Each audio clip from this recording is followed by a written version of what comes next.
Hello students, आप लोगों को फिर से स्वागत है एलिमेंट्स एजुकेशन के एक न्यू से वीडियो में। तो जैसा कि आप लोग जानते हैं कि इसके जस्ट पिछले वाले क्लासेस में हम लोगों ने क्लास 9 के क्वाड्रिलेटरल्स वाले चैप्टर के एक्सरसाइज 8.1 को पूरा ही खत्म कर लिया था। तो आज हम क्या करेंगे, इस एक्सरसाइज 8.2 के फर्स्ट नंबर को कंप्लीट करेंगे। ठीक है, आज एक क्लास जो होगा बहुत ही छोटा सा क्लास होगा, क्योंकि इसमें हम बस इस एक नंबर वाले क्वेश्चन को यानी कि फर्स्ट नंबर वाले क्वेश्चन को करेंगे। किसके? एक्सरसाइज 8.2 के। और इसके आगे जो भी सारे नंबर्स हैं हम इसके अगले वाले क्लास में इसको कंप्लीट करेंगे। ओके, तो देखो मैं इसे यहाँ पे एक छोटा सा एक नंबर वाला क्वेश्चन यहाँ पे इसीलिए समझा रहा हूं ताकि थोड़ा सा तुम यहाँ पे क्लियर हो जाओ कि अभी हमें एक्सरसाइज 8.2 में आगे आगे किस तरह के क्वेश्चन आएंगे। और जब तुम इसके बारे में समझ जाओगे और फिर आगे हम क्या करेंगे, इसके नेक्स्ट क्लासेस में इसके बाकी सारे नंबर्स को हम दोनों मिलकर कंप्लीट कर लेंगे। ओके, तो देखो पहले वाले नंबर में उसने क्या दिया है, A B C D is a quadrilateral. A B C D एक क्वाड्रिलेटरल है, पैरेललोग्राम नहीं है, जिसमें कि पी क्यू आर एस ये क्या है, मिड पॉइंट से इन सारे साइड्स के। ठीक है, ये सब क्या है, इन सारे साइड्स के मिड पॉइंट है, जिसमें कि एससी क्या है, एक डायगोनल है। एससी एक क्या है, यहाँ पे एक डायगोनल है। ओके, तो देखो सबसे पहले उसने प्रूव करने के लिए दिया है एस आर पैरेलल होगा एसी के साथ। एस आर एसी के साथ पैरेलल होगा, उसके साथ एस आर इक्वल होगा हाफ ऑफ एसी। ठीक है, इसको प्रूव करना है। फिर प्रूव करना है पी क्यू इक्वल होगा एस आर के साथ। ठीक है, फिर हमें प्रूव करना है क्या, P Q R S is a parallelogram. P Q R S यानी कि बीच में ये जो क्वाड्रिलेटरल बनना है ये एक पैरेललोग्राम होगा, इसको भी हमें यहाँ पे प्रूव करना है। ठीक है, तो अभी मैं इसको समझाना मतलब कि स्टार्ट करूं उससे पहले मैं तुमसे रिक्वेस्ट करना चाहूंगा कि जल्द से जल्द जाके इसके इंट्रोडक्शन वाले क्लासेस को अटेंड कर लो, क्योंकि एक्सरसाइज 8.2 के सभी क्वेश्चन को तुम्हें यहाँ पे सॉल्व करने के लिए तुम्हें मिड पॉइंट थ्योरम की जरूरत पड़ेगी।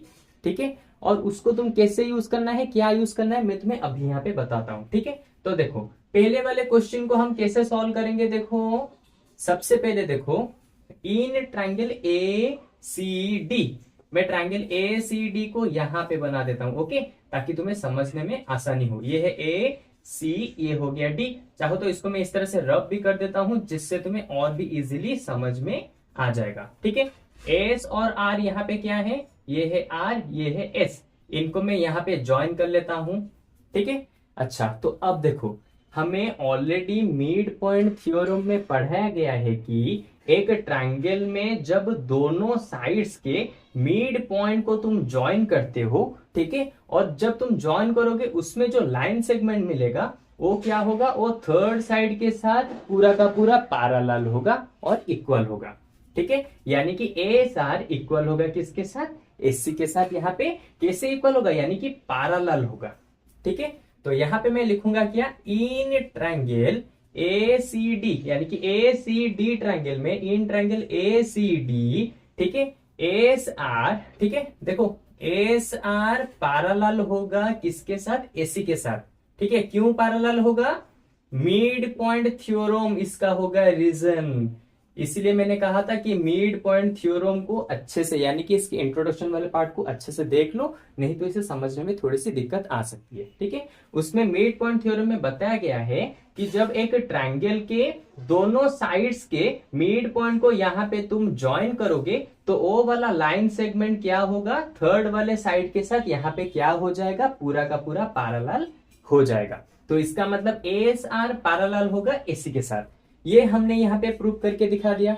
अगेन देखो उसी मिड पॉइंट थ्योरम में उसने हमें ये भी कहा है कि ये जो एस आर अगर पैरेलल होता है किसी भी एक थर्ड साइड के साथ, तो इसका मतलब एस आर का वैल्यू किसके साथ इक्वल होगा, उस थर्ड साइड का आधा करोगे उसके साथ जाके इक्वल होगा। ये चीज भी उसी मिड पॉइंट थ्योरम ने ही हमें बताया था। तो हम डायरेक्टली इसको यहाँ पे लिखेंगे और रीजन में लिख देंगे by the mid point theorem. तो इस तरह से हमारा पहला वाला क्वेश्चन यहाँ पे सॉल्व हो चुका है। ओके, तो लो ये वाला पहला वाला हो गया। अभी क्या करना है, देखो पी क्यू को एस आर के साथ इक्वल दिखाना है। पी क्यू इक्वल होगा एस आर के साथ। कैसे इक्वल होगा, देखो सिंपल सी चीज, यहां पे हमें मिल गया ए सी डी ट्रायंगल में एस आर इक्वल है किसके साथ, हाफ ऑफ ए सी। देखो मिल गया, इसको मैं मान लो इक्वेशन 1 दे देता हूं। अब इस वाले ट्रायंगल में देखो ए सी बी ट्रायंगल में, ए सी बी ट्रायंगल, चाहो तो मैं यहां पे बना देता हूं इस तरह से, ए सी बी ट्रायंगल। यहां पे देखो, यहां पे मैं तुम्हें क्या करता हूं, इसको ज्वाइन कर देता हूं, क्यू और पी यहां पे बना देता हूं।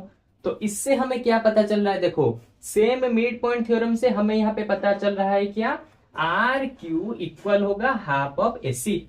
क्यों, अरे भाई मिड पॉइंट थ्योरम के बारे में अभी मैंने बताया था ना, आर क्यू इक्वल होगा हाफ ऑफ ए सी।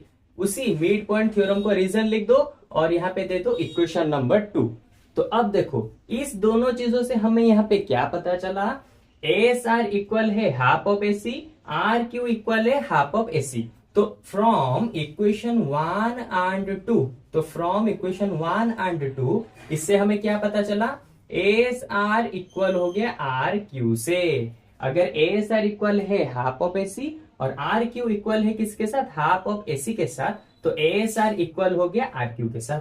तो चलो ये भी यहाँ पे, सॉरी एक मिनट, मैंने यहाँ पे नेमिंग को थोड़ा सा गड़बड़ कर दिया। यहाँ पे P लिखा है ना, तो ये हो जाएगा P, और यहाँ पे ये हो जाएगा P, और ये भी हो जाएगा P। तो देखो एस आर इक्वल हो गया किसके साथ, पी क्यू के साथ। तो सेकेंड वाला भी यहाँ पे हमने कंप्लीट करके दिखा दिया। तो अब मैं इसको इरेज करता हूं, और इरेज करने के बाद यहाँ पे मैं तुम्हें डायरेक्टली बता देता हूं कि नंबर 3 को कैसे यहाँ पे सॉल्व करना है। ओके, तो चलो इरेज करते हैं। तो देखो नंबर 3 वाले क्वेश्चन में उसने क्या कहा है, हमें यहाँ पे प्रूव करना है P Q R S. P Q R S क्या होगा, एक पैरेललोग्राम होगा। तो इसको प्रूव करने के लिए हमें नंबर 3 में क्या दिखाना पड़ेगा, देखो अगर हमें इसे पैरेललोग्राम दिखाना है तो हमें यहाँ पे प्रूव करना पड़ेगा कि आर क्यू इक्वल होगा एस पी के साथ और पी क्यू इक्वल होगा एस आर के साथ।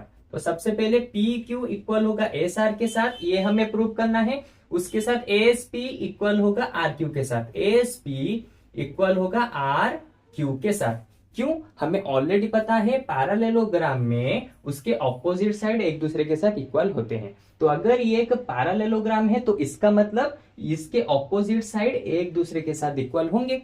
तो अगर हम इस चीज को प्रूव कर लेते हैं तो ये ऑटोमेटिक से एक पैरेललोग्राम बन जाएगा। ओके, अच्छा तो देखो कैसे यहाँ पे प्रूव करेंगे। सबसे पहले हमें प्रूव करना है P Q equal to S R. देखो नंबर 2 में हमने इसे ऑलरेडी प्रूव कर चुके हैं, P Q equal to S R, bracket में लिख दो प्रूव्ड अबव। ठीक है, तो देखो ये यहाँ पे हमने लिख दिया, पहला वाला हमने दिखा दिया, ये ऑलरेडी प्रूव हो चुका है। तो अभी क्या प्रूव करना है, जिस तरह से हमने पी क्यू को एस आर के साथ इक्वल दिखाया था अभी, यानी कि बीट 2 को जैसे सॉल्व किया था, सिमिलरली अगर हम यहाँ पे इस तरह से इसको ज्वाइन कर देते हैं तो देखो इस ट्रायंगल को और इस वाले ट्रायंगल को यूज करके एस पी इक्वल टू होगा आर क्यू, ये भी तो दिखा सकते हैं ना। तो इसलिए मैं अभी यहां पे क्या लिखूंगा, similarly we can show S P equal होगा आर क्यू के साथ, एस पी इक्वल होगा आर क्यू के साथ। ठीक है, तो देखो अब जबकि हमने इन दोनों को यहां पे प्रूव कर दिया है तो अब हम क्या लिखेंगे, we know the opposite sides of a parallelogram are equal। यानी कि हमें पता है कि एक पैरेललोग्राम के ऑपोजिट साइड एक दूसरे के साथ इक्वल होते हैं। तो अगर इस ट्रायंगल में इस वाले क्वाड्रिलेटरल में ऑपोजिट साइड एक दूसरे के साथ इक्वल हो रहे हैं तो इसका मतलब therefore P Q R S एक यहाँ पे क्या बन जाएगा, इज अ पैरेललोग्राम यहाँ पे बन गया। देखा किस तरह से यहाँ पे हमारा नंबर 3 वाला क्वेश्चन भी यहाँ पे सॉल्व हो चुका है। ओके, तो चलो इसी के साथ हमारे नंबर 1 वाला क्वेश्चन यहाँ पे खत्म हो गया। अब मुझे लगता है कि तुम इसे बहुत ही अच्छे से समझ चुके होगे और तुम्हें थोड़ा सा रिकॉल भी हो गया होगा कि मिड पॉइंट थ्योरम होता क्या है। ठीक है, तो आज का क्लास बस इतना ही था। क्योंकि मुझे तुम्हें बस बताना था कि आगे आगे हमारे किस तरह के क्वेश्चन आएंगे और किसके ऊपर बेस करेंगे, यानी कि मिड पॉइंट थ्योरम के ऊपर सारे के सारे क्वेश्चन अभी बेस करेंगे एक्सरसाइज 8.2 पे। इसलिए उन सारे के सारे इंट्रोडक्शन वाले क्लास को जरूर से अटेंड कर लो, नहीं तो इनको समझने में, इनके आगे वाले क्वेश्चन को समझने में तुम्हें बहुत ज्यादा दिक्कत आएगी।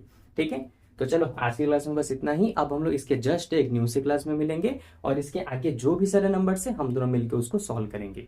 ओके, तो चलो बाय बाय।